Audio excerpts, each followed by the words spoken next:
policies, programs, and achievements are truly commendable.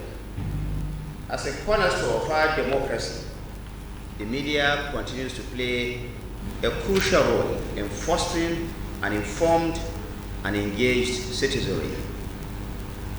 Our country stands at a critical juncture as President Bola Ahmed Tinubu implements bold and transformative reforms to lay the foundation for a new Nigeria.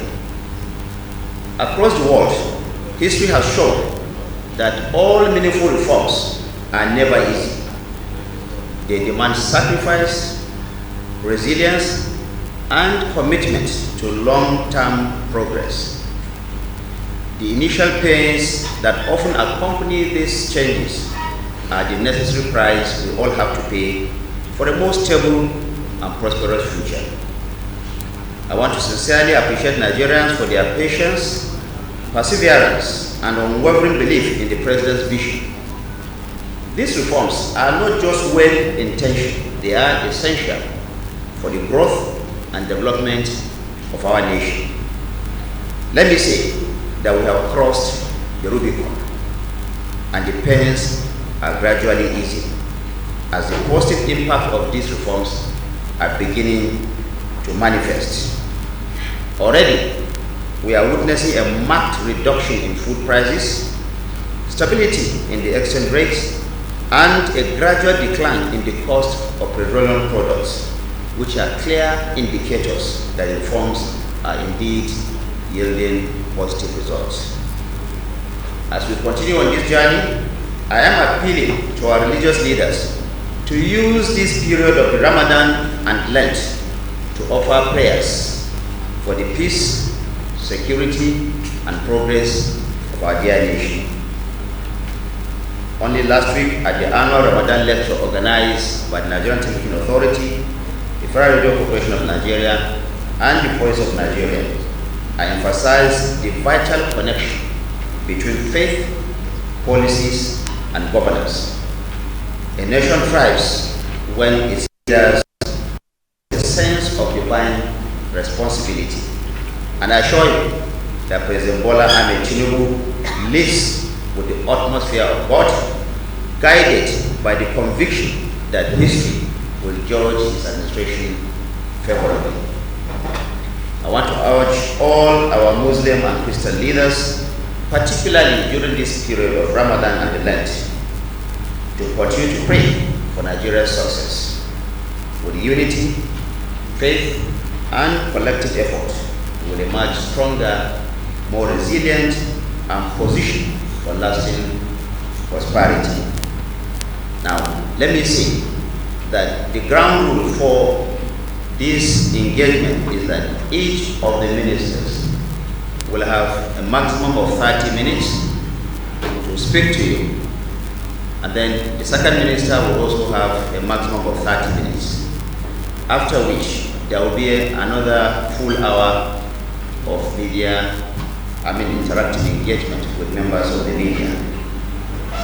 It is now my singular honor to invite the Honorable Minister of Education, Dr. Tunji Alausa, to go first. Thank you, ladies and gentlemen.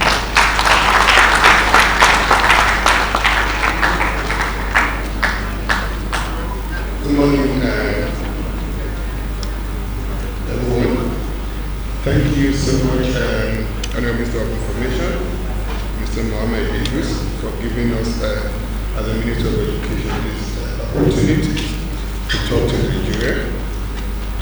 Let me also recognize the presence of Minister of Aviation, Mr. Festus Keyamo, Special Advisor to the President on Information and Strategy, Mr. Bayo Nonagar, Special Advisor to the President on Media, Mr. Sunday Dare, the two permanent secretaries that are present here today, Permanent Secretary of Ministry of Education and Aviation, all head of agencies that are present here today, directors present here, and other senior government officials, and more importantly, members of the front line of our government,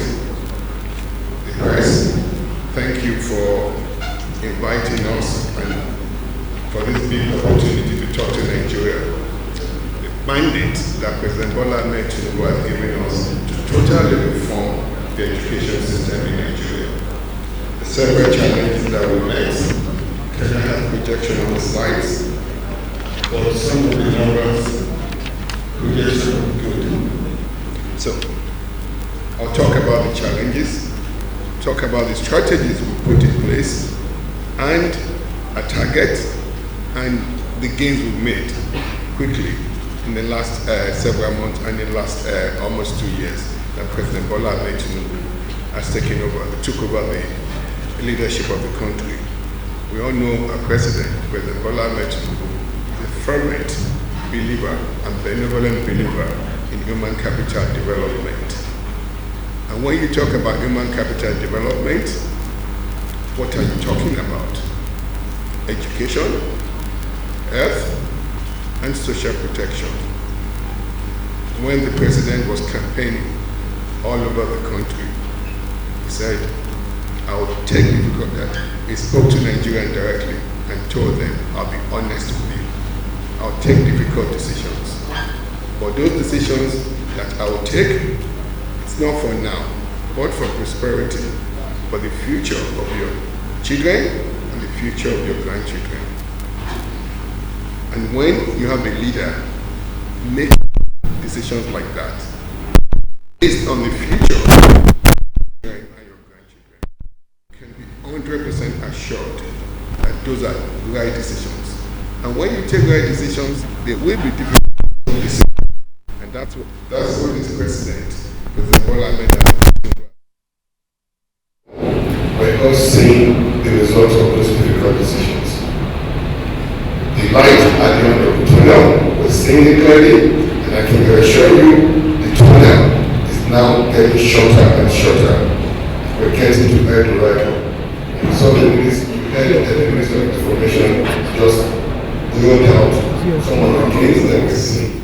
But these are the real gains, not superficialities, not band-aid, but these are gains based on real fundamentals of the economy.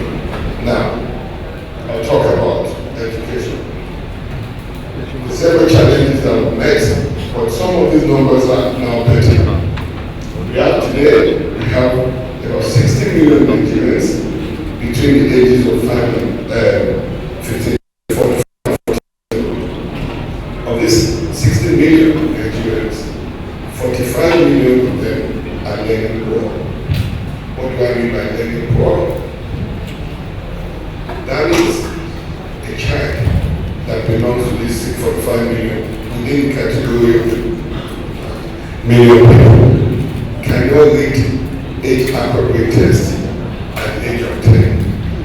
We have one of the highest burden of children that are learning poor in the country.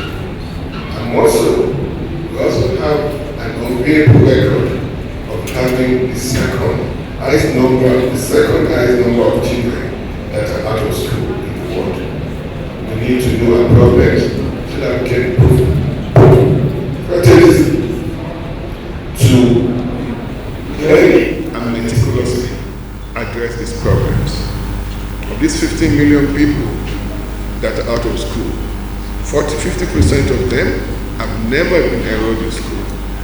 25% of them are dropout, and 25% of them belongs to the Amajiri category. And there's argument back and forth if the Amajiris are really out of school, because they go to school, but they're just not getting Western education. But we have clear strategy on how to take numeracy, literacy, and vocational skills to these Nigerians. Also, looking at a girl child, the female population, we have 20 million adolescent girls today in Nigeria between the ages of 12 and 19. And 6 million of those young Nigerians are out of school. And with a fertility rate of about 103 births per thousand, we have our population is projected to rise in the next 25 years to 400 million. We have to sprint.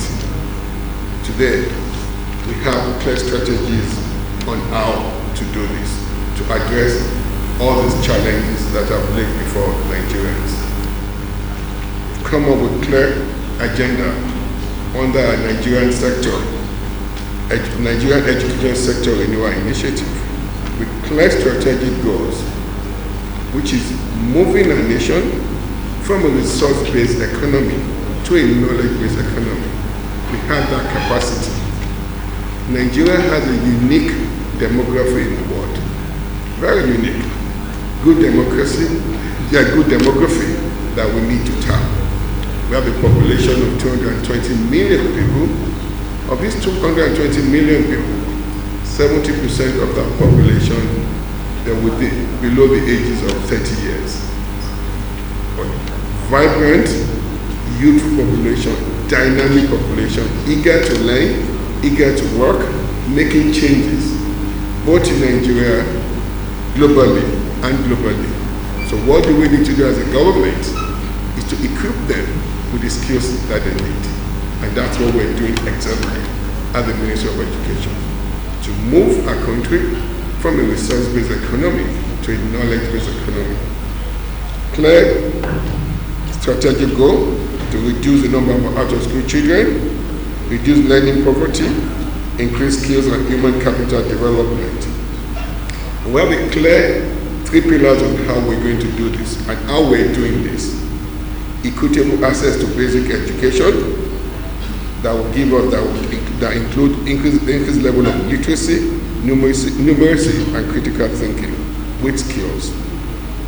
Reducing the burden of our out-of-school children and integrating these kids into formal education, giving them formal education, and beyond formal education, giving them life skills for them to be able to be useful to themselves, to the community they live, to the country and the world at large. Second pillar, increase quality of education and learning outcomes. I'll go into each of our strategies under each pillars.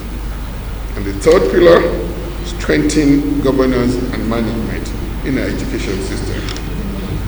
With these clear 3 pillars, we have 3 cross-cutting enablers: data and digitalization. We need data. Without data, you can only plan. We need data to plan, intervene, and monitor outcomes. We've laid out a clear, robust data and digitalization agenda for our education system. We have inaugurated the Nigerian Education Data Infrastructure Platform. We're working closely with the Ministry of Communication, Digital Economy, as well as NIDA. We have a clear agenda on how we will roll all our education data from the foundational level into one data, going to our secondary school level as well as a tertiary school level. We've also started intense collaboration with our subnational government. We've met with the Nigerian Governors Forum, and we also have a series of meetings that are planned ahead. We've worked to rejuvenate the Commissioner of Education, the State Commissioner of Education Forum. We've met several times. We're queuing them in our agenda as we move along. Also, we're also working, developing renewed partnership with the private sector so that we can all coordinate together, plan together, so that we can all be our interventions will be more impactful. Next slide. So, with all that has been said, we've laid out 6 high priority interventions. Technical vocational education is the network of all we have an expensive agenda to move hundreds of thousands of young Nigerians to give them the life skills that they need. When we talk about technical vocational education and training now, it's totally real technical and vocational training. When I talk, if I went to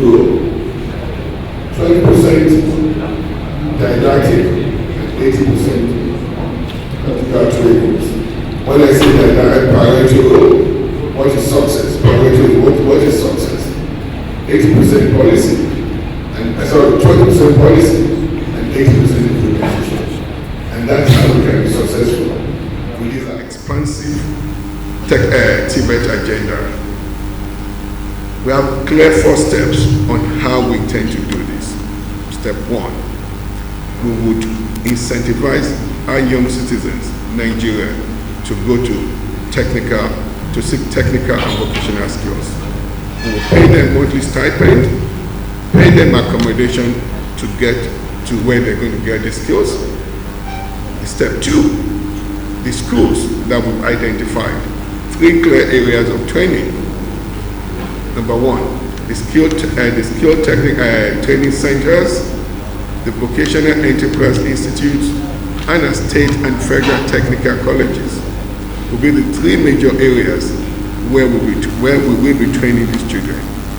We will pay these schools decent tuition fee for each student they train. We want to start a new value chain in a technical and vocational education system. As we pay these schools decent tuition, they'll have more funds to invest in building infrastructures, building workshops, and hiring teachers. It's step 3 of what we're doing. I told you we're focusing on practical training. We've identified the mastercraft persons, the large industries, the medium-sized industries, and the artisans. We will pay these industries, these artisans, per child, per citizen that they train. We will use the dual modality. When these kids enroll in school, dual mode of training, when they enroll in school, they will spend 3 days with ID skill centers at the Mastercraft Person Center. Spend 1 day for their didactic lectures and spend 1 day in their workshop in their school. We've put plans together. We've mapped where the school training centers are, where the and where the federal and state technical colleges are. And we do that as well. As we do this training, we don't labor gap analysis. We're not just going to train people just arbitrarily. We have clear ideas of the labor gap needs of each state, each geography. So when we targeted training, and one other big thing that we've done, we've increased the number of trades from like 96 to like 26. Clear targets of what we need to do. And then we trade like CNG conversion and maintenance, solar panel maintenance and assembly. We also put using more electric vehicles, electric bicycles, electric motorbikes, added to that. And also, as part of the food security, we put a lot of emphasis on the training mechanized farming and livestock production.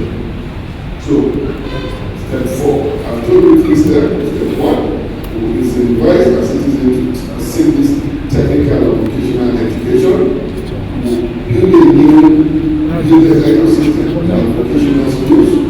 And step 3, we will train them very well in those skills and it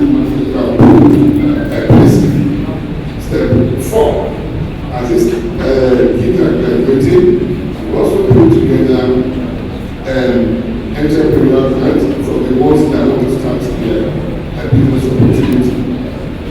And all these things that I've said cost money, but I can assure you today that President Bola Tinubu is firmly believe in human capital development and is giving us a substantial budget to move this agenda forward. Do we have a lot of money that we need? No, but we have a substantial amount of money, almost 120 billion, and the President has approved for us to move this agenda forward. This Tibet program will be launched probably the month of May. test the first half of this year.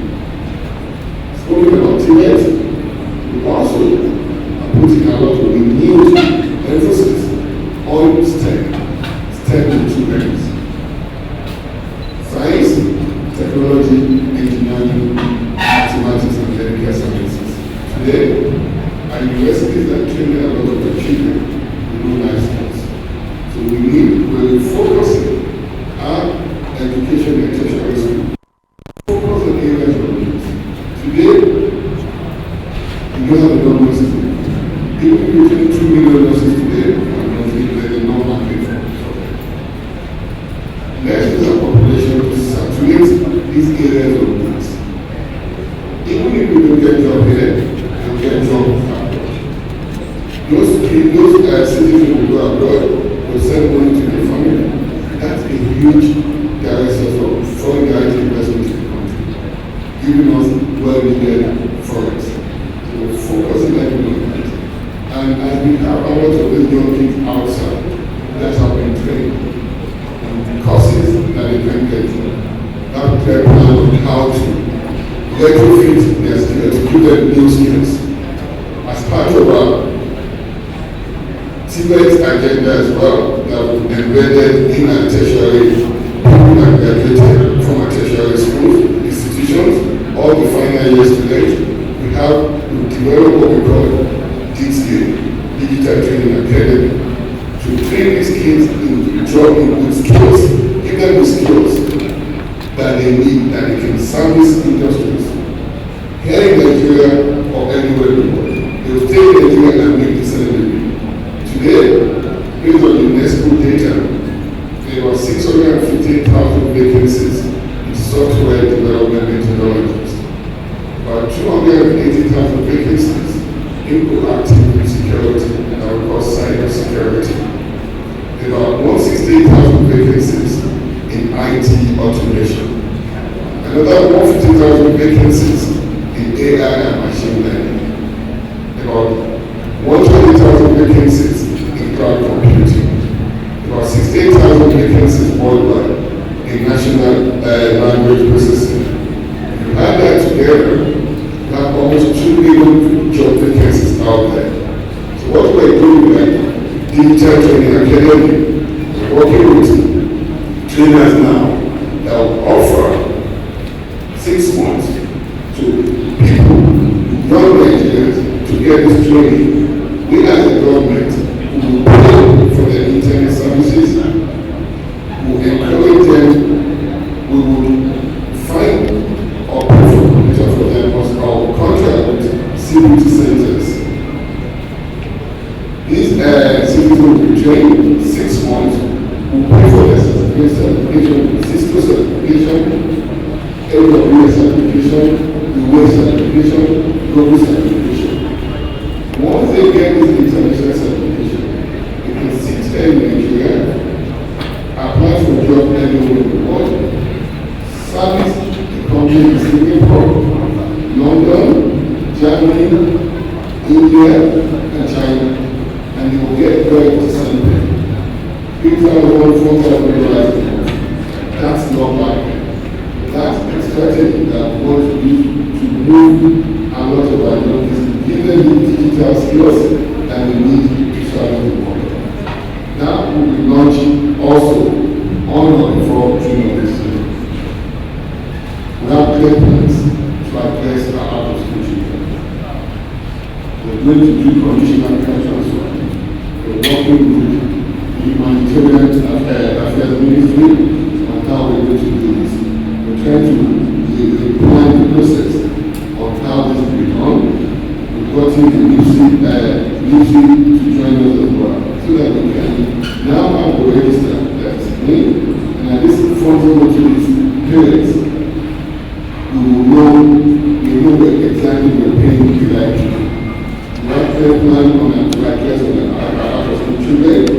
We also have launched a luminal program for a girl child education. That was launched just last week. That part of the strategy is being led by our Ministerial State for Education. So we have questions on how to increase the number of, to reduce the burden of girl child that are out of school. Now, I spoke to you about data and digitalization. This we have clearly met several work-known consultants. We're going to use exactly what India does. India has a robust digital platform that they call NCAP. Next, with developers of those platforms, we're going to engage them, to work with them to build and customize a digital platform for us. Where we begin to take foundational education data from JAM, from all our universities, all our polytechnics, NECO data, JAM data, everything will be housed in one platform that we call Nigeria Data Infrastructure. And we're doing this for sustainability. We have clear funding that will continue to use to maintain the data platform. Of course, we focus heavily on education quality and assurance. We now have a new strategy to address, to quality assure the kind of education we're giving the children. And given this education, we also have to quality assure the teachers that are training the children. So that as we do this, the high level of learning quality that we have is significantly reduced. Next slide, please.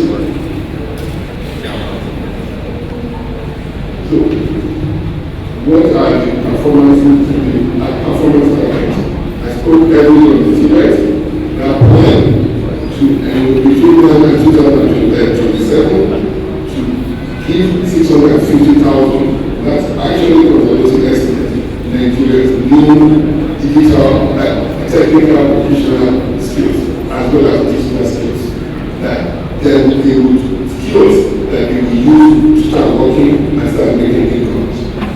We have said we have clear strategy on how we will control the number of admissions into a medical school, focusing heavily on medicine, pharmacy, nursing, and dentistry. What we've done now, beyond the usual budgetary allocation to medical schools, Third Fund has been directed that all the high impact intervention spending for this 2025 will be directed to 18 identified medical schools that we've carefully chosen in each of the 6 geopolitical zones. The funding will go to improving student classes, improving infrastructures in their lecture auditoriums, in their lab, and also building hostels. As we do this, we will have clear strategy to expand the capacity of our medical schools. And as we expand the capacity of these medical schools, a major rate limiting step is that they don't have accommodation. Third Fund will also be building accommodation for them in the identified medical school. We're also building simulation labs. We'll be building world-class simulation labs in 6 medical schools across the country. As we build this simulation lab, we can geometrically expand the number of students that we're admitting to our medical schools.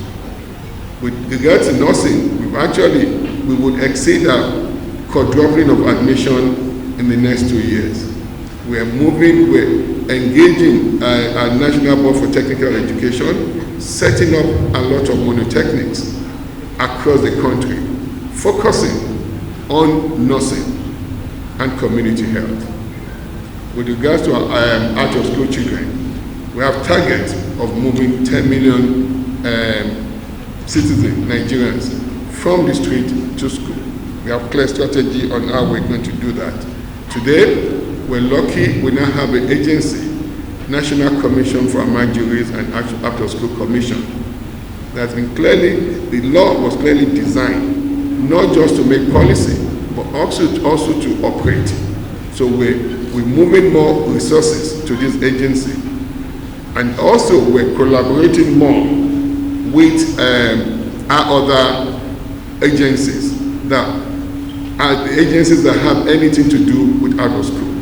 We now have a ministerial committee that is set up as me as the chairman, Honorable Minister of State, as the vice chairman, and with the ES of UBEC, ES of Managerial Commission, ES of Nomadic Education, and ES of Nigeria NMEC, so that we're meeting and we're actively looking at our interventions and seeing where our results are going, what we need to change and what we need to intervene.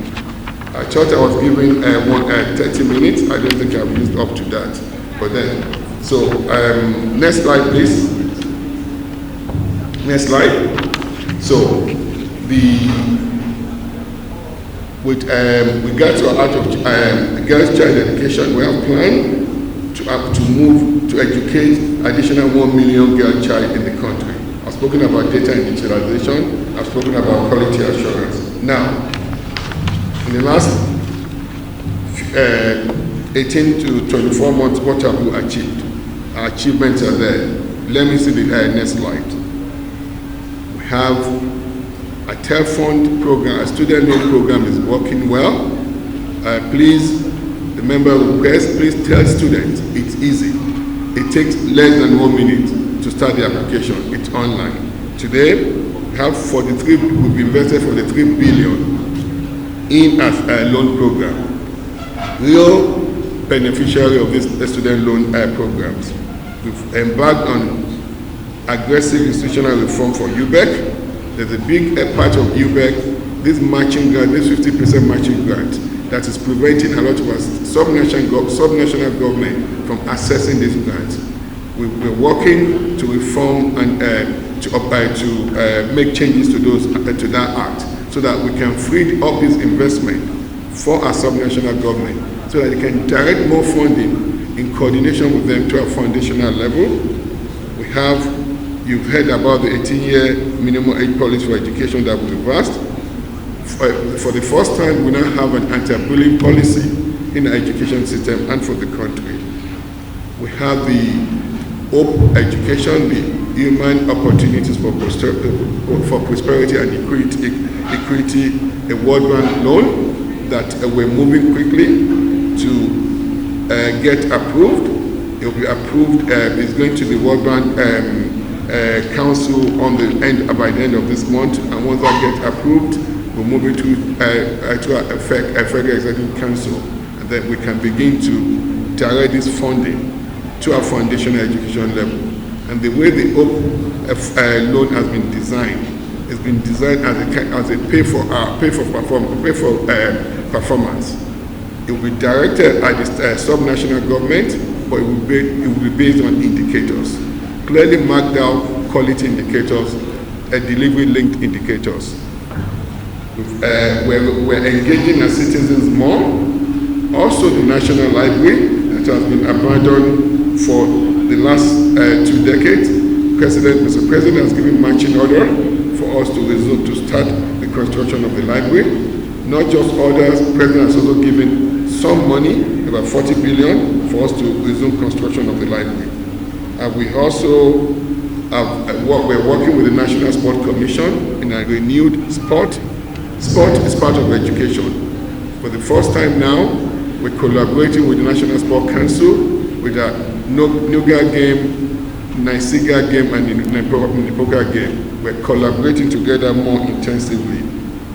We have a heavy focus in using education to improve our food security. We've earmarked some money today in this 2025 budget to be directed to our University of Agriculture and universities that have big faculty of agriculture. We'll be giving them about 1 billion for them to go into mechanized farming.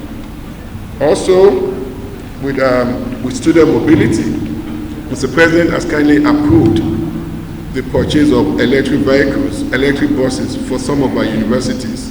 These buses will be handed over to the student union, to the respective student unions of these universities, so that they can operate and use it to transport students within their campuses. With regards to our foundational level, foundational education, we have clear strategy on how we're getting this right now. And I'll tell you a bold agenda. Next slide, please. Bold agenda with a foundational education.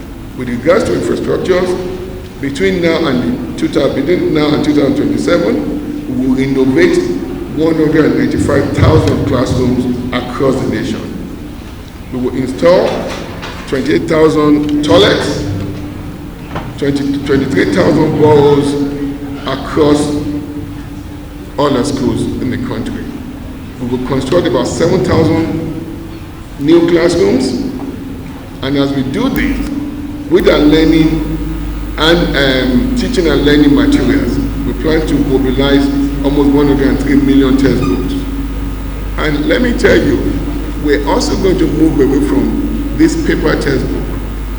We will work as we go into the future to ensure that every student in Nigeria has a tablet, where we can now begin to move content, educational content, into these tablets. This is how we can become effective. We're talking with some AI companies that will also give us some AI platform that, as the teacher is teaching the children in school, the AI platform will summarize the salient points of what's being taught. Also, direct them to where they can get additional learning materials. This AI platform would also assist our teachers in developing their teaching plans. So these will be embedded in those tablets. And we also plan to deploy almost 2 million in teaching aids, 2 million supplies of teaching aids to our schools, as well as train and retrain about 1 million teachers within the next 2 years. I think I'll stop from I think I've exceeded my time. I'll stop from here. Thank you so much.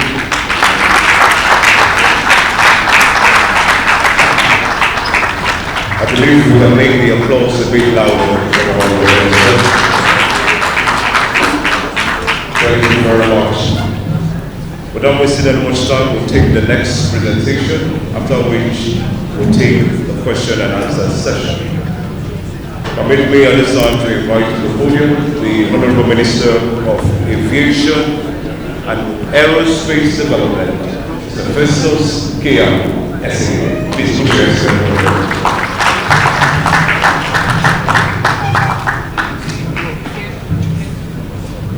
Thank you very much.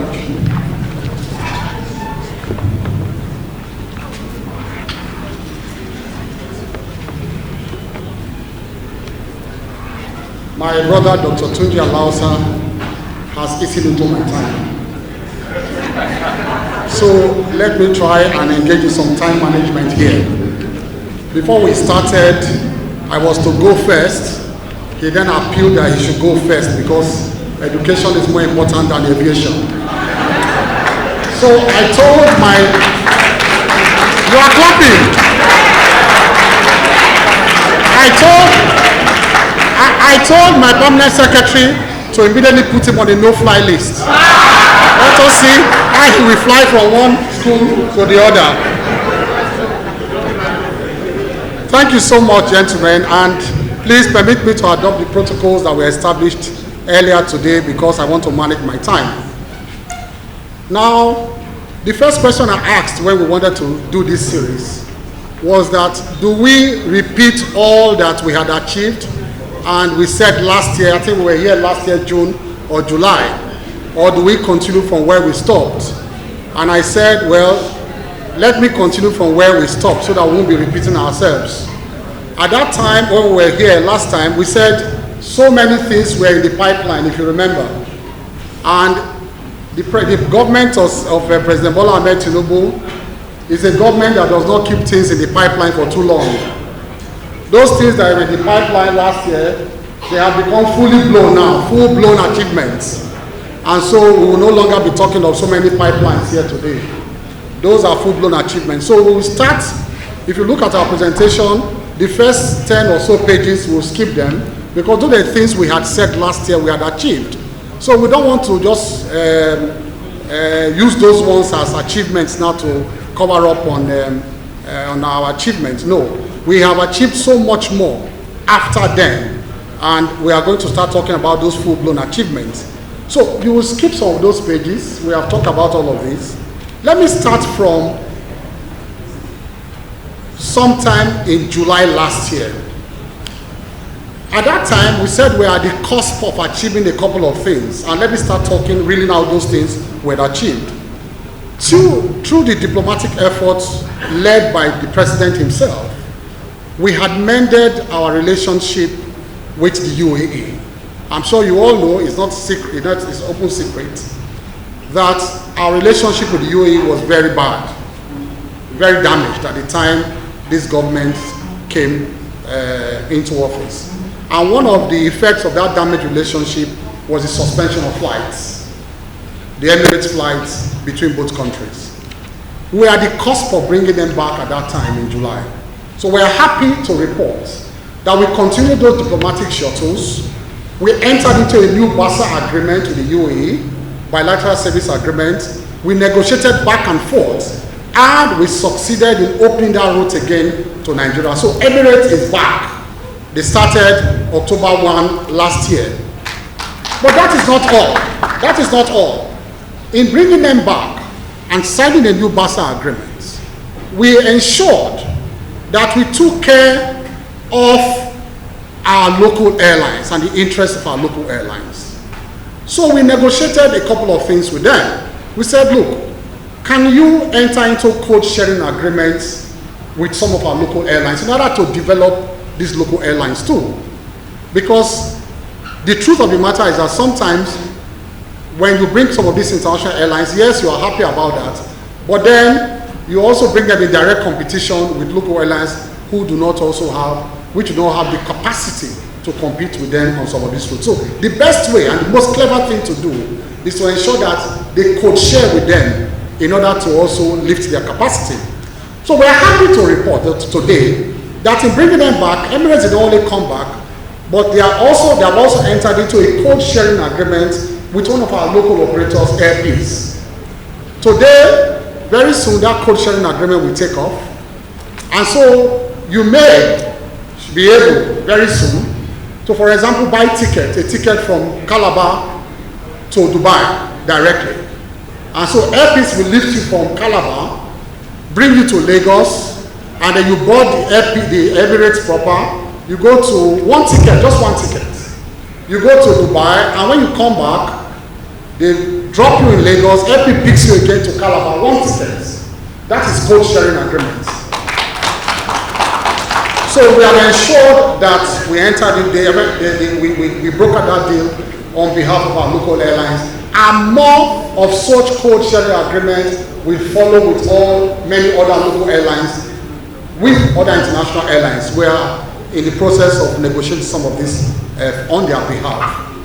It also aligns with one of our 5-point agenda, which I should have started with, but we have said that over and over again, that this is the first government that has taken it upon itself to put as one of its clear objectives the support and growth of our local airlines, whilst holding them, to the best international standards. In the whole of Africa, all the airlines in Africa are either sponsored, supported, or subsidized by the governments of those countries. Rwanda Air, South African Air, Egypt Air, Moroccan Air. Call them, name them, so everyone. It is only in Nigeria that you have robust and 100% private participation. So it's a different ballgame. And our policy must be different, our approach must be different. Don't compare Nigeria to other African countries. We are not like them. They don't have private participation at all. All their airlines are subsidized by government, by their federal government. So it's important, therefore, for the Nigerian government to turn its own attention to these local operators who keep our skies and our aviation alive, our ecosystem alive. We have 13 active private local airlines routes in Nigeria that service our local, our domestic and regional routes, and some international routes too. And so it's our deliberate policy to make a lot of, policy, to support their growth and development. And we're going to come to some of these policies that have yielded a lot of fruits with the active support of the President Bola Ahmed Tinubu, who has given enough attention to the aviation sector. I must say, the President has supported us in terms of infrastructural development and our policy formation, and we are going to come to those. So it is aligned with one of our 5-point agenda. The Federal Airport Authority of Nigeria has done very well with our terminals, and especially in this case, our Hajj terminals. Since we came into office, we have revitalized and refurbished a lot of our Hajj terminals throughout the country. And for our Muslim brothers and sisters, you will notice that last year, because of this, we opened up a lot of Hajj, routes, Hajj terminals again, where we, performed Hajj from last year, many of the terminals, and that as a result of the effort of our Federal Airport Authority of Nigeria. So most of the Hajj terminals are back, and we are going to continue this year, also lifting our pilgrims from even more terminals we have refurbished and rehabilitated this year. Now, there is a hydra-headed monster that we met when we came, and we have decided to tackle it head-on. And that is the issue of using private, charter planes, which we call the private jets, using them for all kinds of illegal activities. They have been largely unmanned, unchecked, and they just operate the way they like. Beyond that, they also deny the federal government of revenue. Because what most of them do, and this has been happening for 40, 50 years, and when I came, they said, Minister, don't bother yourself with that. These are the big men who own Nigeria. You cannot tackle them, and just forget about them. This is a practice that, and we are losing. In fact, the committee we set for the task force said, in the last 10 years, the federal government has lost approximately 120 billion naira in revenue to illegal charter operations. And how does that happen? If you bring in a private jet into the country, the first thing you do is to go to the NCAA and ask for a license. The license will indicate whether it is for private hopping, or you want to charter, you want to use it as commercial to be carrying people, to be chartering it. And both licenses carry different amounts. I mean, hefty, the difference is very hefty. If it is what they call the PNCF, private charter, non-charter license, is PNCF, they give you a very small fee to pay because it is for the directors of your company, your family, and on and on. You want to just use it for your social events and business events. And so they give you a small fee to pay. But if you tell the NCA that, look, we want to use it for the charter, we want to use it as taxi every day if you park at the GAT there. So anybody come, I want to go to Calabar, you pay $10,000 back and forth, and on like that. They give you a different fee because you are using it for commercial. 80% of all the aircrafts brought into the country, these private jets, they go and obtain the PNCF, the private one. That is the license they all went to. But all of them are parked every day for business. All of them. I'm just breaking it down for you to understand. They are parked every day for business. And federal government is losing revenue. By parking them, not only that, many of them will now apply to fly out of the country unchecked. You don't even have the manifest goes inside the aircraft. You don't check properly what they put in the aircraft, and they just fly in and fly out of the country. You don't know those who are in the aircraft. Sometimes you hear that there's a near accident with a private jet. We'll be struggling to find out who was inside, who was not inside. Totally unregulated. And so I said, well, I am built to fight this type of things by nature. I told them I will not let it go. I will not. And so I set up a task force on curbing illegal charter operations last year. They sat for more than 6 months. And we brought some of the best hands in the industry, headed by Captain Ado, who has been with Aero for forever, you know, and a very experienced pilot, 7-member task force. And they just submitted their report last week with eye-boggling revelations. In fact, at the point they even said we shut down the GAT, that private charter wing, for total reorganization in terms of security, in terms of the kind of machines we use to receive the bags, just total, we should shut it down for total, you know, check. Not the commercial part, we cannot do that. But that's one of their suggestions, but we're still looking into it on how to quickly do, you know, implement these recommendations without too much disrupting passenger movement. But then, they said far more than that, in terms of the illegalities that go through there. And I will not shy away from saying it. If it is the big men that are involved, the president has given us a free hand to fight these menace. They cannot run to the president. The president will send them back because the president is determined to do what is right. And so in the next few weeks, they have submitted their reports. We are tackling this headlong. In the next few weeks, we are going to be making fast-sweeping reforms.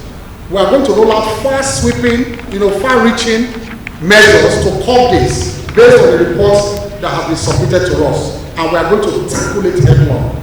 So anybody that runs to you and says, go and talk to the minister, don't call me, oh.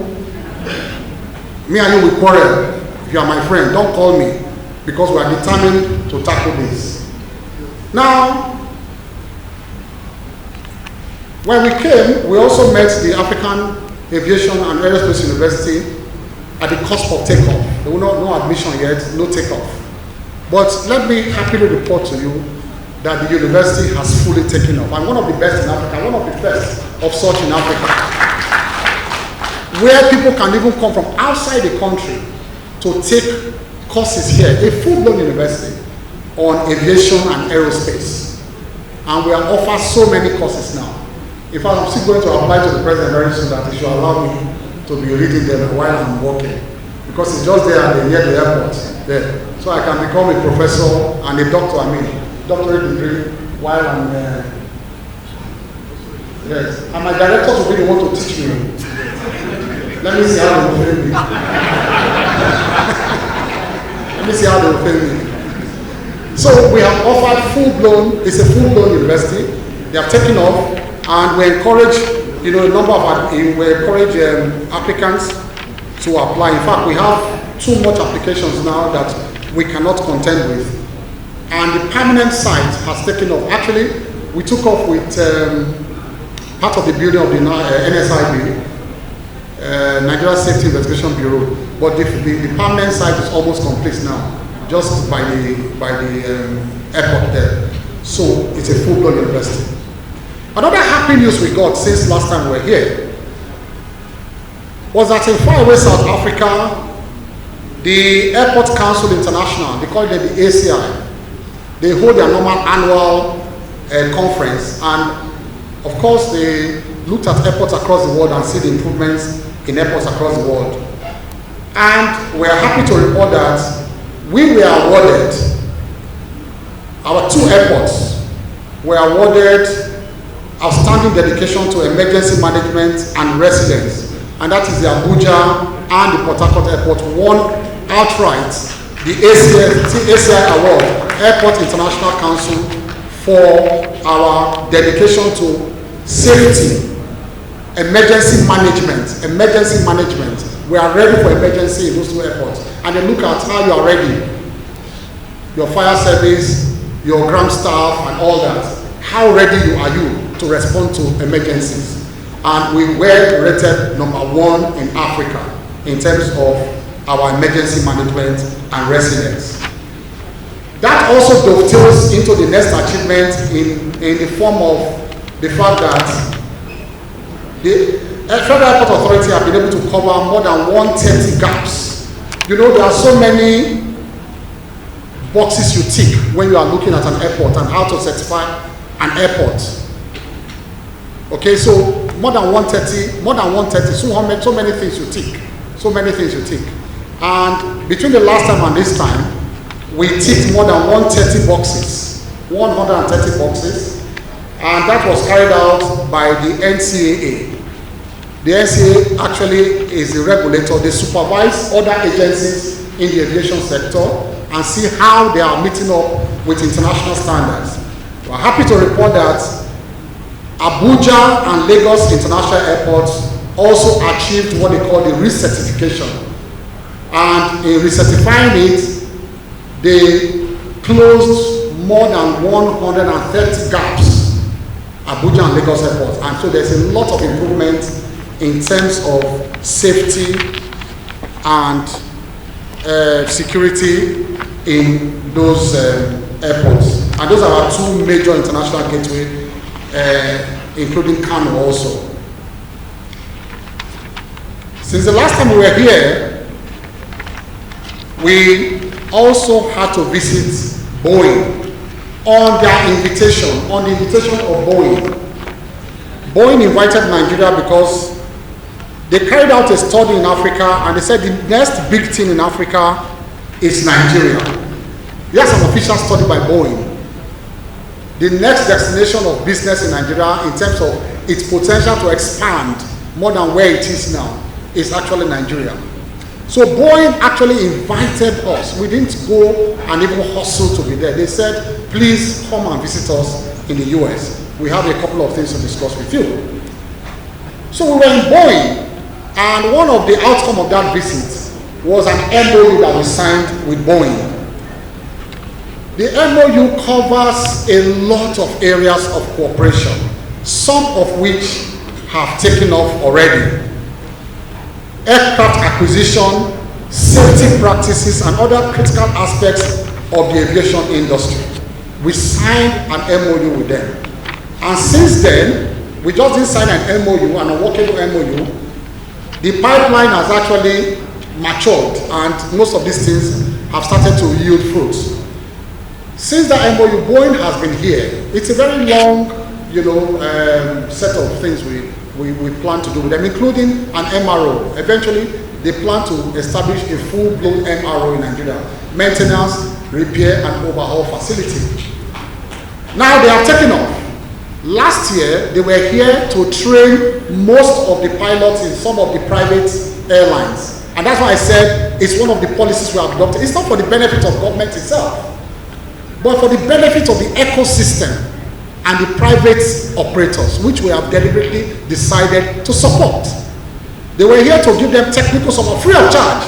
The MOU says free of charge, just to support the ecosystem in Nigeria.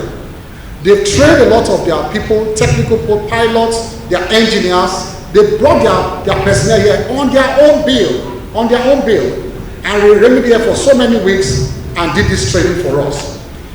Now, not only that, they were impressed with another thing that we did.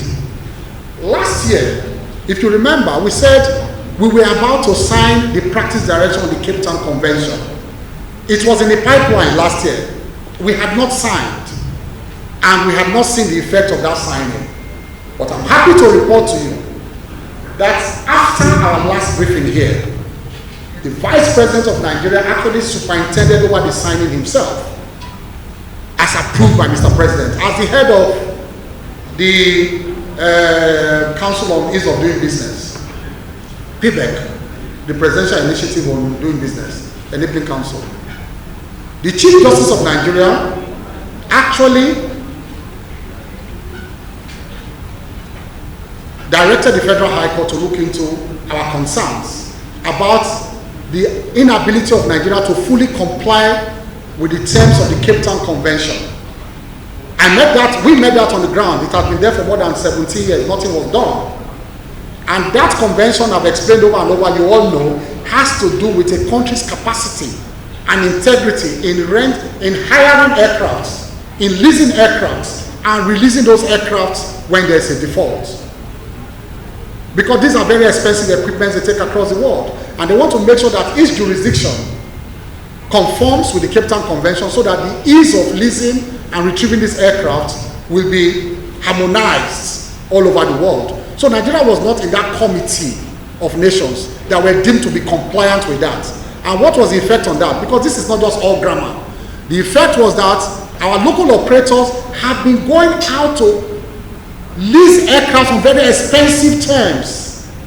And that is what you see in the high ticket prices too, apart from the issue of forex. The high ticket prices. It was an issue of policy.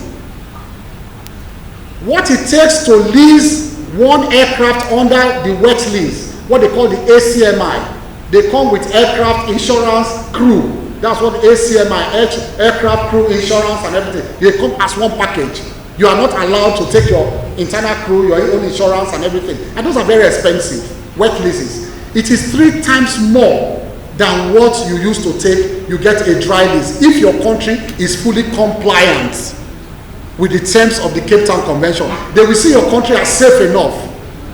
So instead of going to buy brand new aircrafts or lease under wet lease, you can get, look, if a brand new aircraft costs maybe $50 million, some type, $100 million, some type of aircraft, you can lease, instead of going to spend so much money, you can lease up to 40 aircraft with what you used to buy one. I'm being very graphic so you understand the problems we are in. We are in problem. Well, we were in problem. So imagine what it will take. They will now have to pass it on to the tickets, high ticket price for them to recoup on time, or for them to meet their obligations under the wet lease, because under the wet lease you have to pay back to your lessors every month or every quarter. You have to pay back to them, which is what we call hire purchase under our local plans. So it was a difficult thing for them. And so this government said, how can we unlock this market for them so that it will trickle down finally to the masses, to the traveling public, and they can have access to brand new planes. Because all planes they have discarded somewhere in the world, rickety planes that will just go and bring back to the country for domestic and regional flight. And that's when you see you enter some of these places, they're creaking and all that. They creak throughout the flight instead of getting access to brand new planes for our people. These are all locked inside the inability to comply with the Cape Town Convention. This government came and we met so many letters they had written to us before. It's not that they came. They wrote in 2015, 2016, 2017, Nigeria, you are not complying. Now, I made this thing on dust were gathered under this letter. They were on these letters. But I said, look, this is my profession now. This is my profession. Is it a practice direction they want? You will get it. The president was very supportive on this. The vice president was immense. The chief justice of Nigeria spoke to the chief judge of the Federal High Court.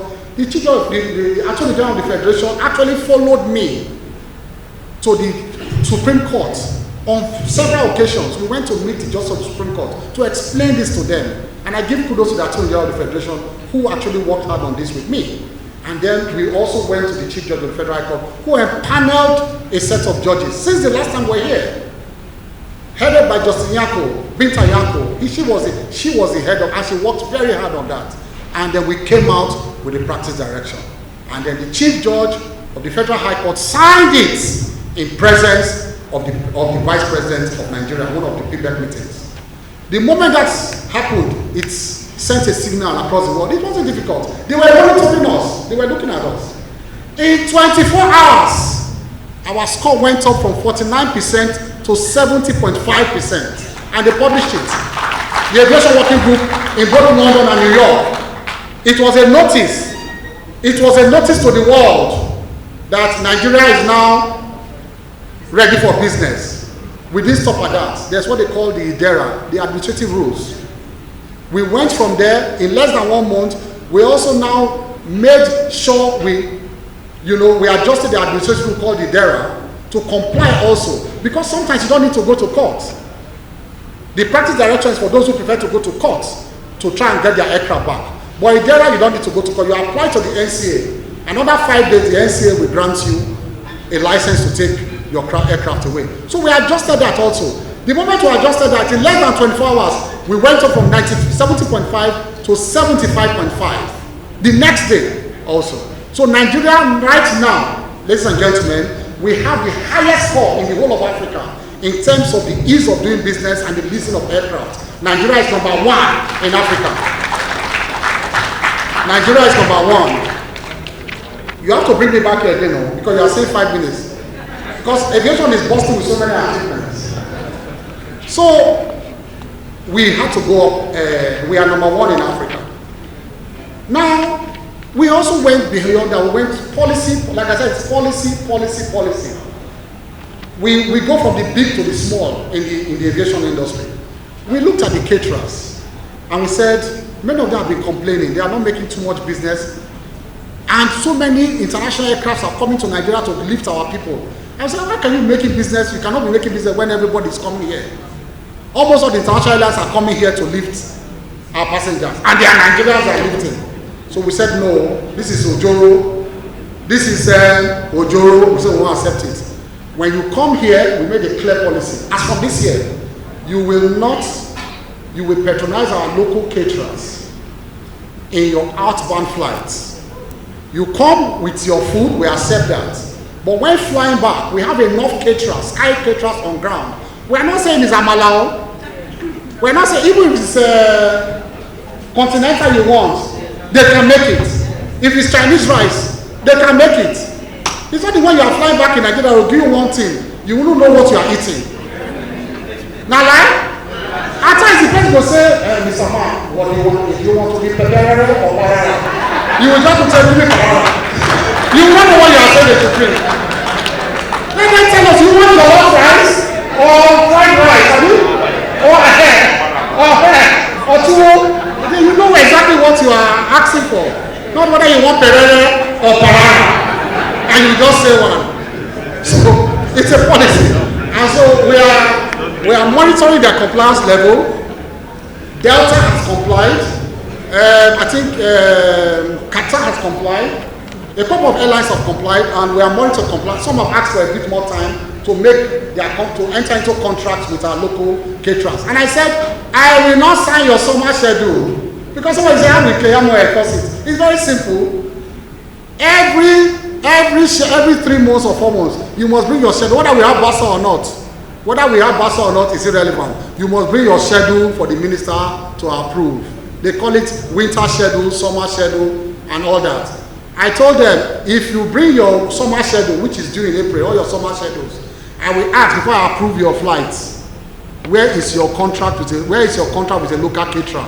Bring your contract. I want to see that you have entered into contract with a local caterer for me to approve your summer schedule. If not, if you don't want to fly, don't fly. Aero contractors or IBOM will take that route. If you stop flying, if you don't want to fly.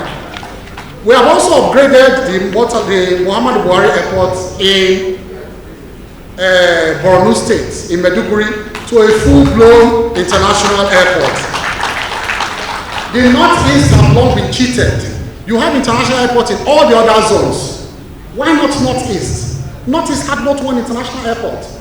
And in line with the principle of this government, President Bola Ahmed Tinubu, no part of this country will be cheated in terms of infrastructural development. The president gave full approval for us to upgrade Maiduguri Airport to a full-fledged international airport. So very soon, not only hard operations, international flights will arrive and depart from Maiduguri International Airport.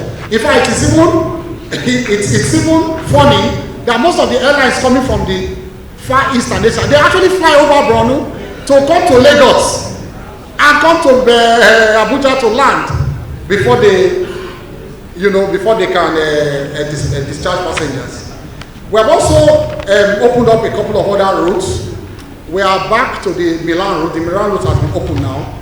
Since Air Italia stopped flying in this country about 20 years ago, or 30 years ago, Air Italia. But we brought back another flag carrier of Italy. I've been telling that my time is up. We have also commissioned the E-gates in Lagos. We have rehabilitated the D and E wing ahead of a full-blown rehabilitation of the Lagos airport. So I will only mention one pipeline. That is in the pipeline. Maybe when we come back here, that will be fully realized. We are trying to rehabilitate fully the Lagos International Airport. Can I have 3 more minutes? So let's round off. Now, let me round off now. We also went to Boeing. We also went to Dublin in January with all the stakeholders in Nigeria, including the insurance stakeholders and the banks.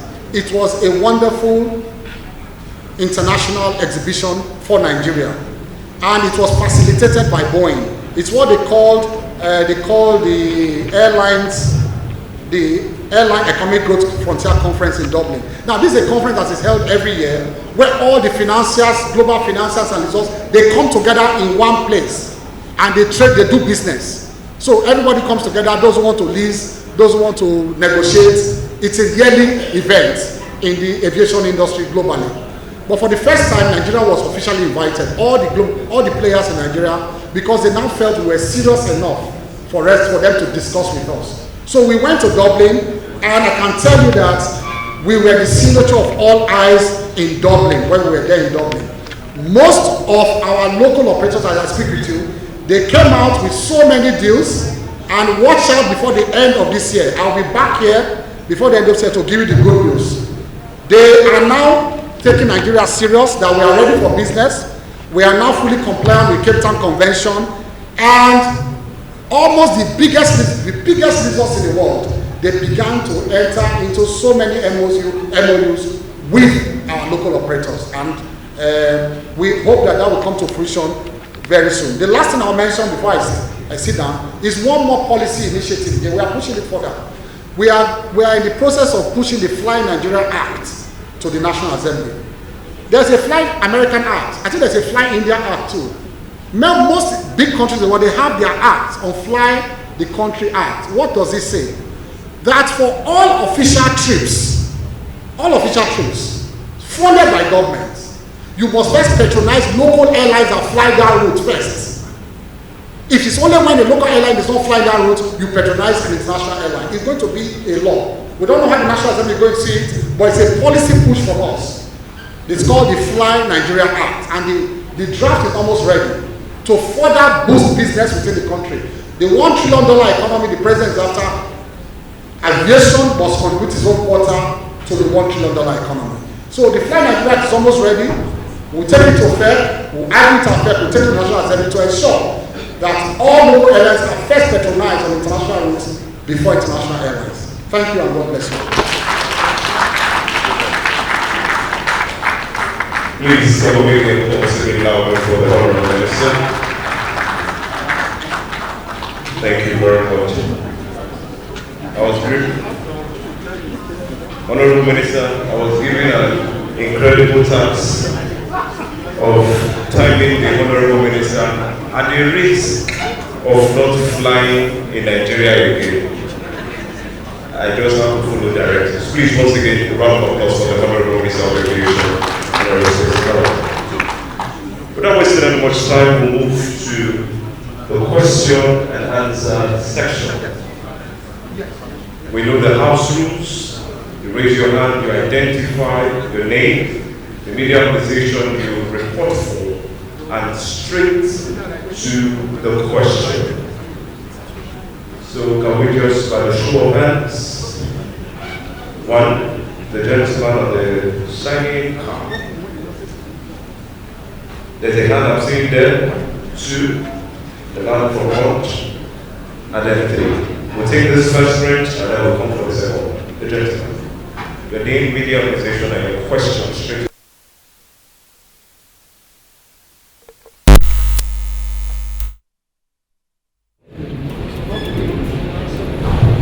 Honorable Minister of Information, I must applaud you. This is a wonderful program. Please, your name, media organization. My name is Bob Achane. I represent Africa Center for Asia plus Peace Studies. We are a global sound-focused organization, and what we are saying here today resonates with what our mandate is, and that's why I'm here. Let me go straight to the Minister of Education, and I want to thank you for the very explicit presentation you made. What we want to see is putting all you have done down to action. I think we have been so long in the planning. Of course, you met a lot of challenges as you build down. But I think our out-of-school children, particularly the Almajiris, they deserve to have a better treatment now. I know it's not very easy, because when you travel, especially on the road, and you come to certain junctions in this country, and you find these people who cry. And I want to refer you to the Bangladeshi model of how they treated their martyrs and their under-school children. And if you want, I will give you details about that. It's something that is working, and I'm sure you know that Bangladesh is an example, especially to developing countries. Now, having said that, I go to SAN Festus Kiyamo. I want to thank you as someone I have known very well. I've been following you over the past 10 years in the last government and this present government. I think your consistency is what actually puts a lot of people to follow you. What you have done in the aviation industry is to tell Nigerians that yes, it is possible. Particularly your private sector participation policy there. I think getting the private sector to be involved and then to be regarded is one very good thing that will stand for you while you're in government. And I want you to applaud it. But I mean to continue in that stride. Now let's come back to what we are doing within the D8 and after and ECOWAS. Nigeria is a big player. And if you look at what is happening in Europe, the global setting today is telling us that the world is changing. If you saw what Trump did with the Ukraine and the Russian war, I think we must begin to see to negotiate to leaders are making a contribution and then just a little question. So what are you doing? What are you doing in order to create more engagement within the Nigeria and the D8, Nigeria and after, in order to optimize the benefits, just as we are doing for our local businessmen now. I think we need to do more. We like to know what you are doing in order to create more businesses in Africa. When we play it, then it will be possible for us to now expand and go to other. Thank you. Thank you very much. Please let's stick to the rules. Hello, please let me.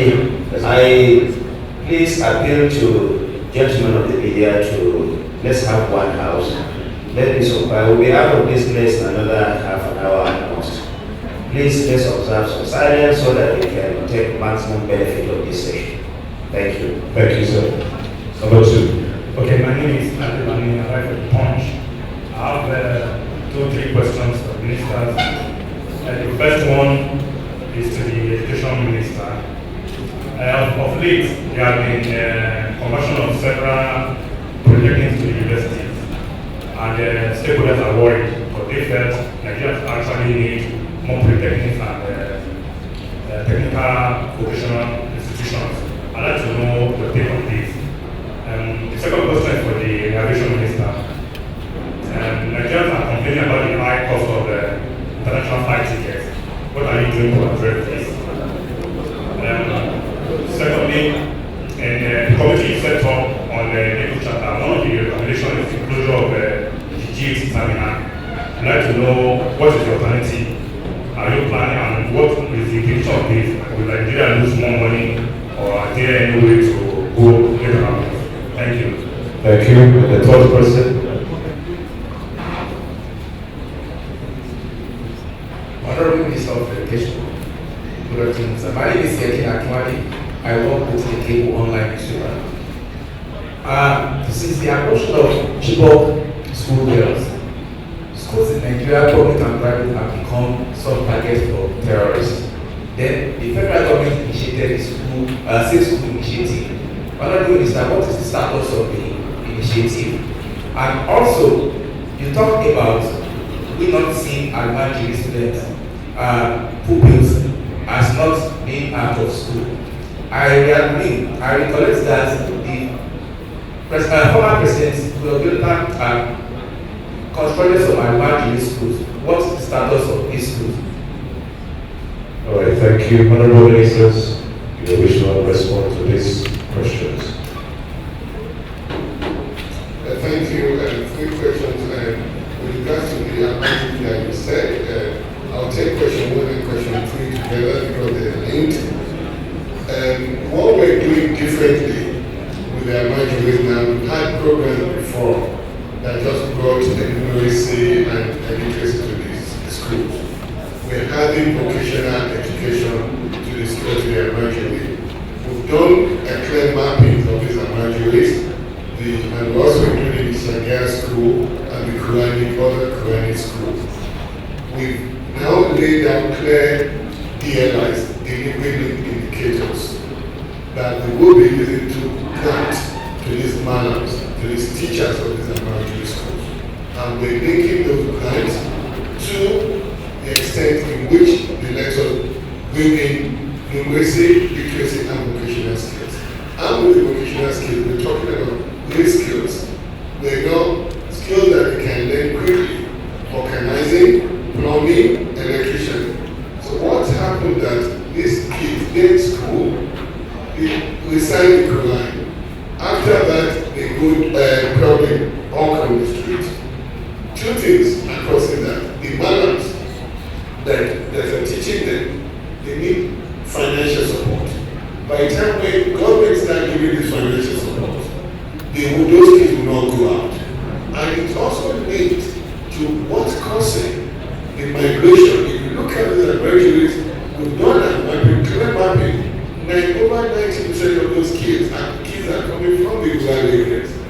But those parents don't have money to feed those kids. So that's why they send them to the urban areas to be trained on how to recite, memorize the Quran, and other training. We're also going to the source of the programs. We're designing some conditional transfer. That's why this school feeding is really key to us. And a luminary program on girl child education. By the time we go right into the communities, we're helping the mothers with conditional agricultural source that is linked with the children going to school. We will monitor the percentage, the attendance percentage. If they don't meet over 75% attendance in school, they won't get those grants. So as we do that, years after years, the number of kids, the rural to urban migration of these kids who go to Nigeria will reduce significantly. Also, the ones that are already there, we're now incentivizing, we're collaborating with the malams, and those schools will also work with some national governments. Canada has done a lot of, has done a great job now registering these schools, so we know where they are. And giving licenses, we can control, monitor, and intervene with the Committee of Education. And as we let them do this education, also, we're opening part for them, not just vocational skills they can advance. We have the ABI program in place, the Accelerated Basic Education Program, that we're basically launching and integrating within these American schools. Now, with the 115 schools that were constructed almost about 10 years ago, it's unfortunate most of those schools are they were not put to use, but we're working with UBEC and the American Commission to now retrofit these schools. The American Commission will take over those schools. They can operate schools now. So they will be operating those schools. We'll design additional funding from UBEC to the American Commission, to the Nomadic Education and for the Nomadic Education Commission as well. And these fundings are clearly, it's not just them getting money, they're linked to deliverables. We'll design our own pay for performance in which UBEC will be using. So going forward, we will be seeing a lot of significant improvement in the level of instruction that we're giving to our kids in these American schools and our kids across the country. It's not a case of just disburse money, and not monitoring the money. So that's staying forever. Now, with the Safe School Initiative, this is a big thing of high priority to us.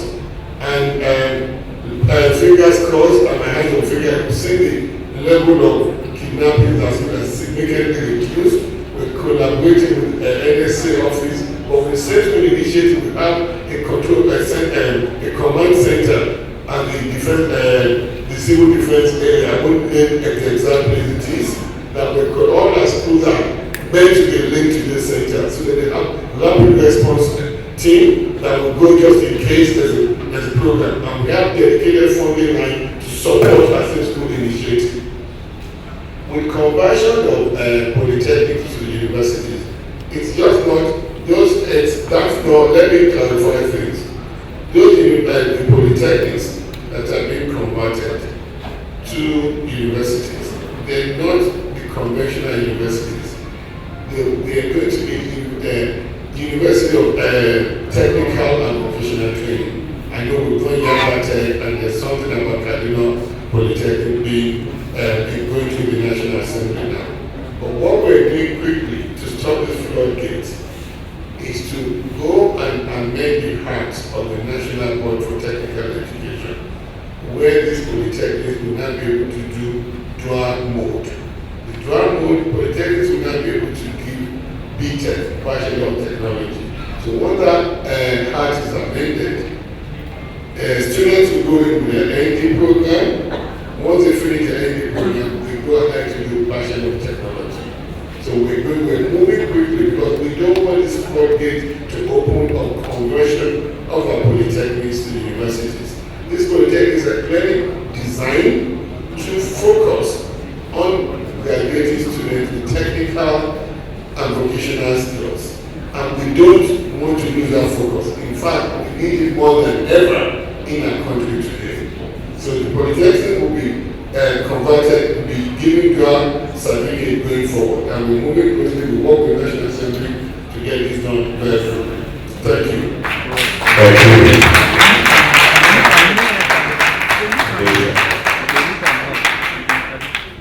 Thank you. There was a question regarding the African Continental Free Trade Agreements.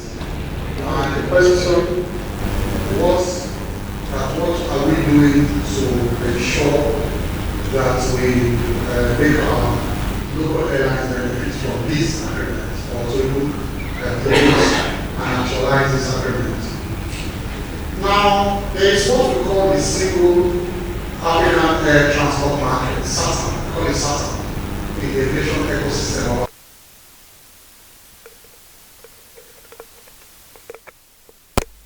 Aviation to promote a single sky for the whole of Africa. If you notice, if you move around Europe a lot, you discover that the restrictions we have in Africa to move around Africa, they are not present when you fly all over Europe. But those countries in Europe are different countries. But to move from one country to the other in Europe is not as difficult as we have here to move within the African continent.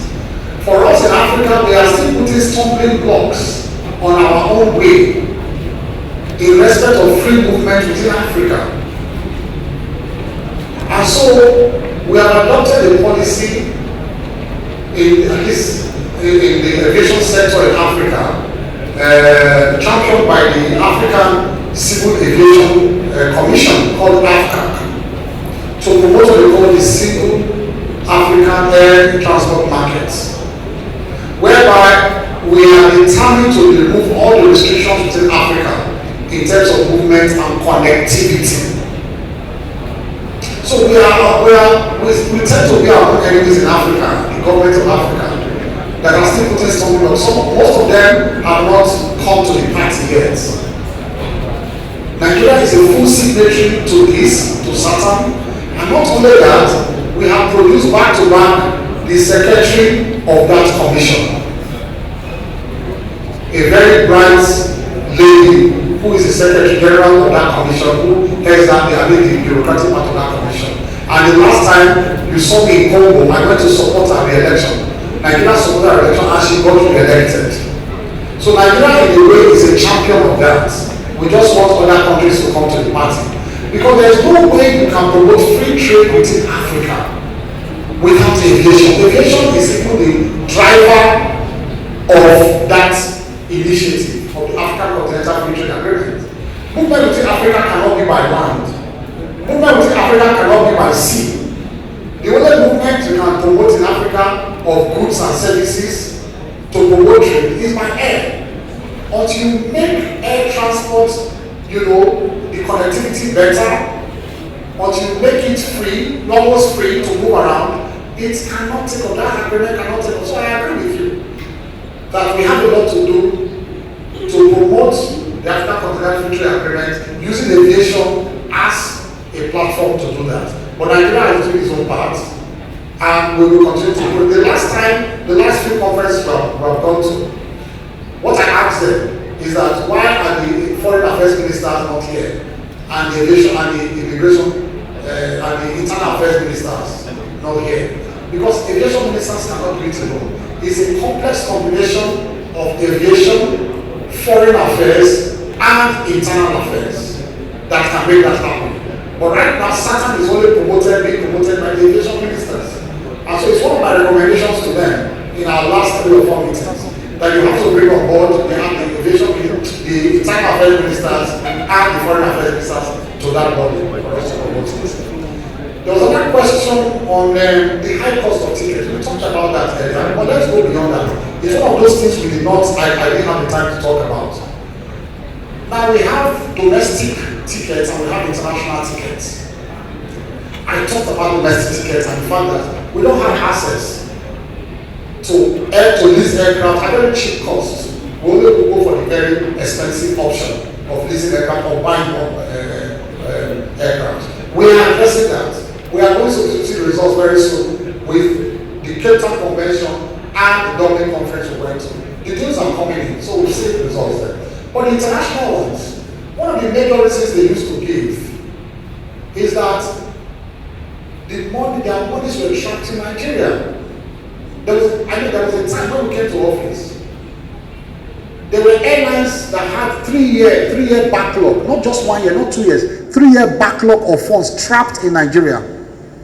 We had the Naira in CBN, that's the sales of tickets.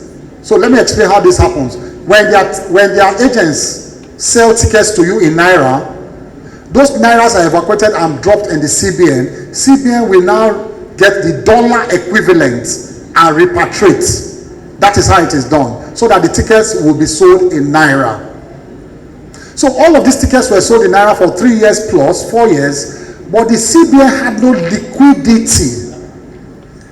You get that? They had no liquidity, no dollar equivalent to send to these foreign airlines. So the funds were trapped. It's not that they were owing, the Naira was there, but they were trapped, no dollar.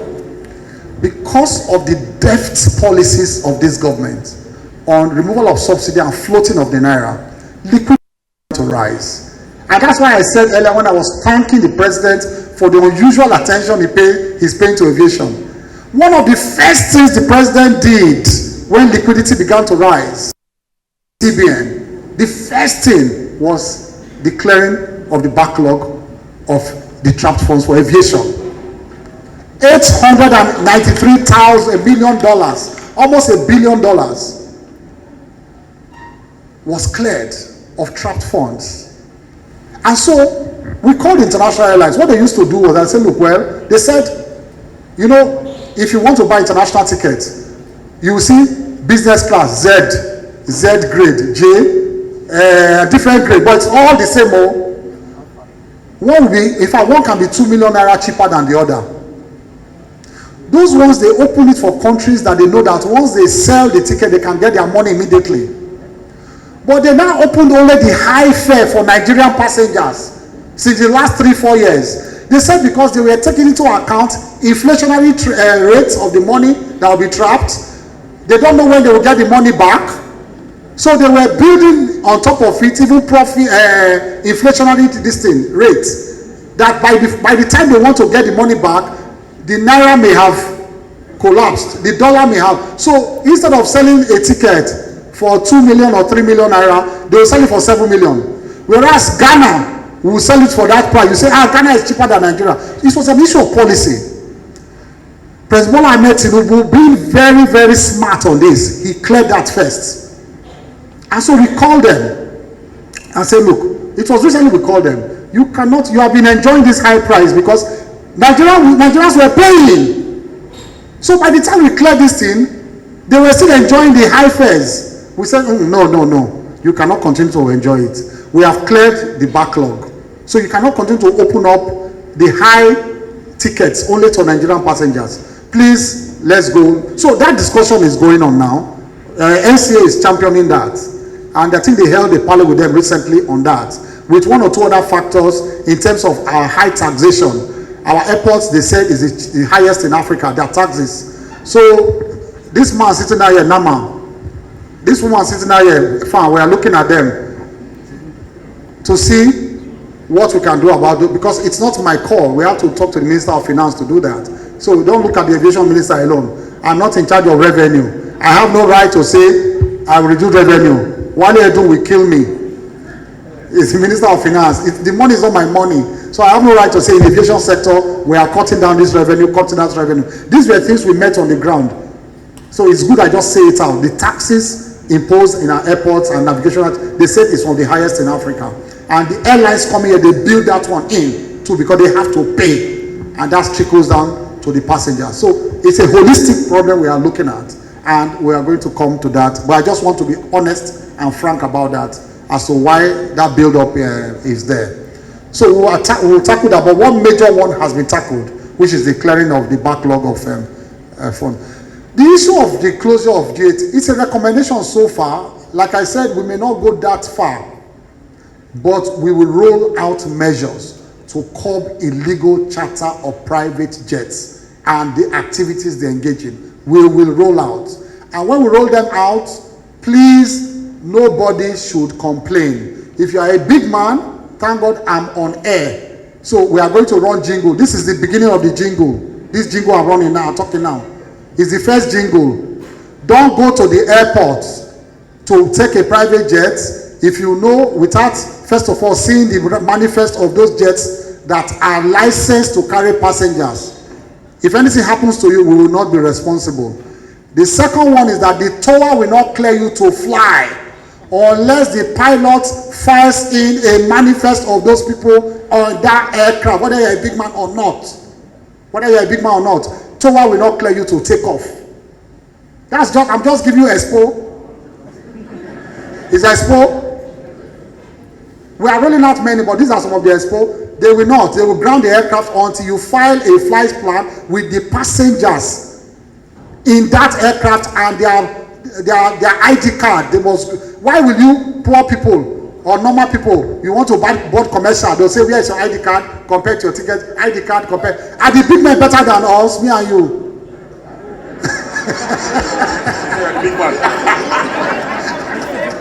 Are the big men better than me and you? They must also bring their ID cards. They must bring their ID card, like all of us will bring it to. Thank you. Thank you very much, Honorable Minister. For the sake of time, we'll just take 2 more questions. I think I've entertained the men, and since it's International Women's Month, I will go to the women. So the lady in orange and the lady behind her. Thank you. Okay, good afternoon. My name is Deborah Kolawole from the Punch newspapers in Abuja. So my question is for the Honorable Minister of Education and Skills Development. I call him the Minister of Skills Development.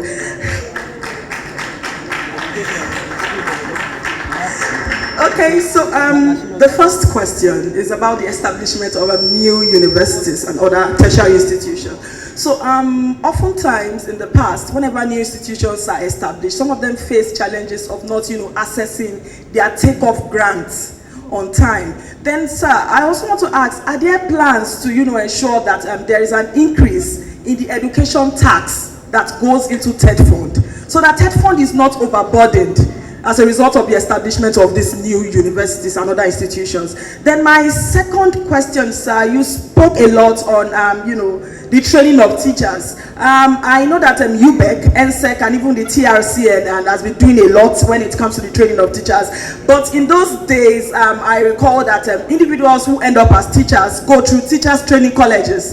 So apart from what UBEC is doing, TRCN is doing, are there plans to, revitalize our teachers training colleges? Then the final question, similar to what someone asked, is the status of our specialized institutions. I know in Nigeria we have specialized specialized universities, specialized colleges of education, and also polytechnics that focus majorly on TVET. But unfortunately, these days, we see that some specialized institutions are awarding degrees in programs outside of their mandate. You have Federal Universities of Agriculture offering Bachelor of Art degree in humanities. You have polytechnics focusing on social sciences and all of that. So what is the plan to ensure that our specialized institutions stay within their mandate, and then you don't have Federal University of Agriculture offering someone a BSc in accounting? Thank you, sir.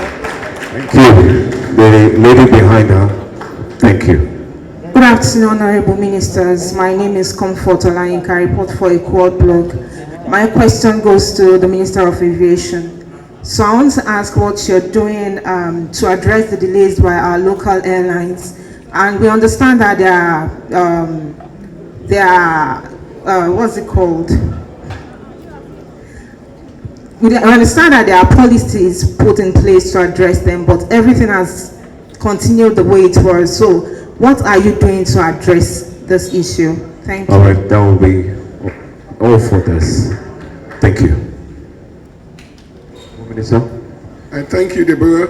With regards to universities, I agree with you.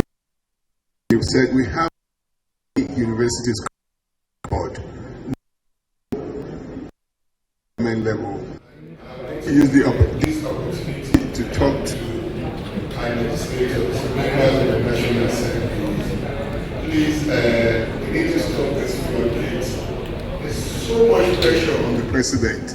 We have to at least be sensitive to him as well. They're passing a lot of bills. Today I can tell you there are almost 200 bills in the National Assembly for new universities to open. We can't continue this. Even the ones we don't have enough infrastructures there. The capacity for a university to admit, it's not there. What we need to do is to so that we can offer more viable courses. Today, if you care to know, we have about 64 federal universities, 60 private universities, state universities, and 138 private universities. If you put the entire enrollment together, the 138 private universities account for just about 7.5% of total undergraduate enrollment. I'll tell you in a minute what we've done with that. Even in our 64 federal universities, the total number of undergraduate enrollment today is just about 875,000, which is abysmally low. We have universities with less than 1,000 students, undergraduate students, and there's this intense clamor for more universities to be open. We have to stop that. We have clear plan. The president has given tentative approval. We're working on the document on the FEC memo to address that. Now, because you're talking about inadequate takeoff grant, those takeoff grant is a TED fund takeoff grant is dependent on the numbers of federal and state universities that we have. The grant amount is the numerator, and the number of universities is the denominator. As the denominator increases, the X number, which is equal to the grant, reduces. And that's why we have to stop the deluge of just opening universities. We know, I understand the sentiment of our legislators. They want to show that they're working. We know they're working. But then we have enough assets. We have enough opportunities out there for students to go to universities. What we now need to do is now to begin to mobilize more resources to develop infrastructures, build engineering workshops, build laboratories in these universities, recruit international standard teachers so that we can begin to now get these universities to deliver high quality of education that will be known for as a country. With regards to the education tax, I think TED fund is reasonably funded now. You must have heard some information with the new tax bill. about TED fund being sunsetting of TED fund by the year 2030. In 4 years from now, year 2030, as well as NIGDA and NASANI. We've worked with the Tax Reform Council Committee. We've worked with the National Assembly. I can report to you now that's not going to be the case. TED fund will continue into eternity. The education tax that will go to TED fund will continue into eternity. I don't want to preempt the legislators, the Senate and the House of Representatives. They're working through the various amendments to the tax bill, but by the time the final document is passed, TED fund, the educational tax money to TED fund will be protected, even to NIGDA and NASANI as well. And I can assure you that with the new development tax levy, the percentage has been increased. But I can't tell you it's still discussions that is going to the National Assembly. So that addresses that part of your question. With regards to the specialized institutions, I share your sentiment exactly. When you have University of Agric, University of Technology, we should not be offering all these other courses. You have a University of Agric that is offering accounting, you have an University of Technology that is offering insurance. And when you do this, and all these other courses with due respect to people that took them, by the time you're trained, you don't have a job. We have to move from the era of training for white-collar jobs. Those jobs are not available again. We need jobs in the technical sector. And if you are an employer today, it's so sad. You want to now recruit people to be electrician, plumber, tilers in your house today. You see, you have to go to Kutani to get a tiler. You have to go to get an electrician to come and work in your house. And we have young Nigerians that are here looking for opportunities. We need to give these kids opportunity. And we will be working with the National University Commission. I've had conversation, even this is not a university problem alone. We also have it in our polytechnics. Polytechnics that are meant to train technicians, people in technology sector, vocational sectors. They give percentage of as high as 30% to these schools to admit non-technical courses. We've spoken to them. We're working to reduce that number to about 10 to 15%. And for our universities, our specialized universities, ideally, they should not even be admitting those non-specialized courses.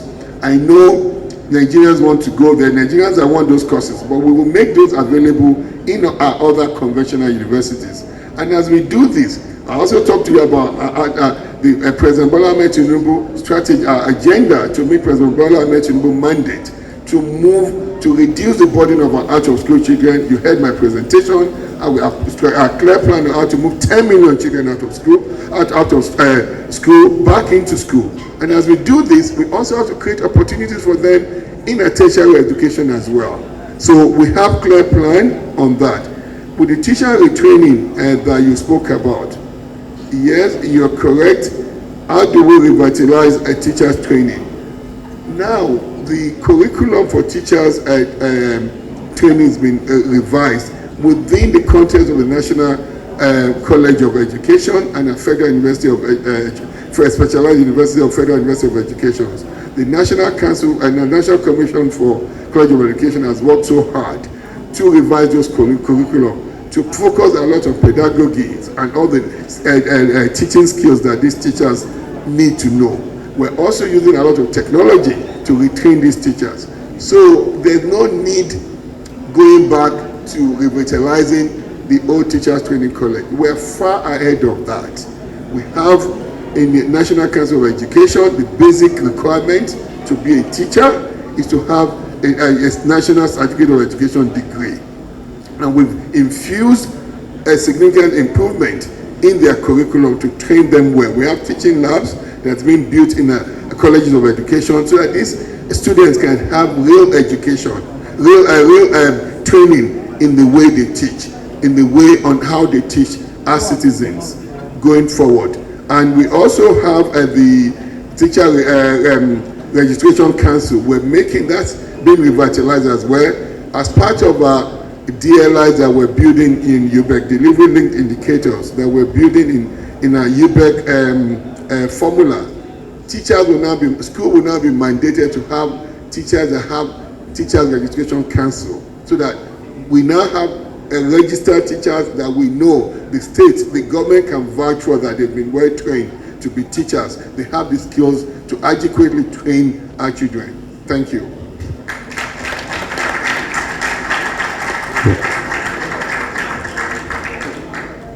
Thank you very much.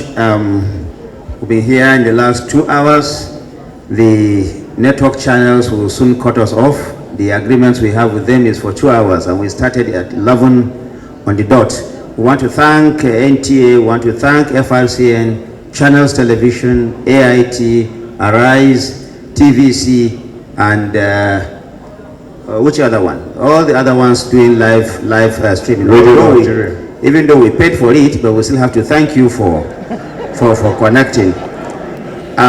Let me also seize this opportunity to let you know that the Federal Ministry of Information and National Orientation is also presenting to the public every month.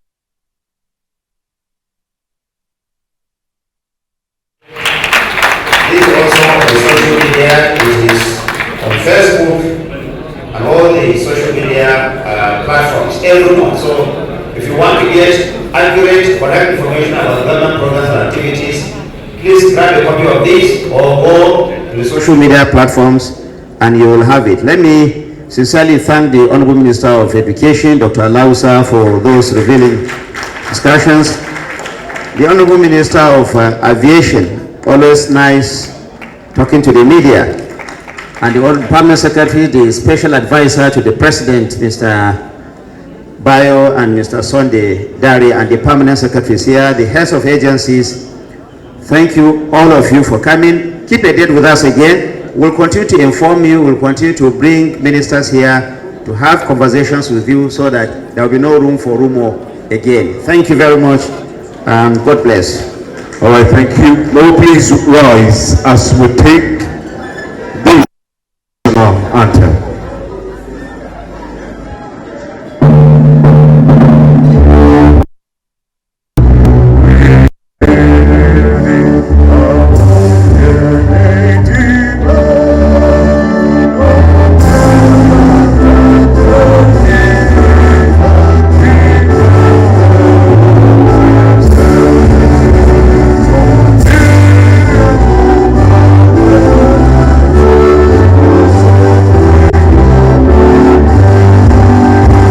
Thank you very much.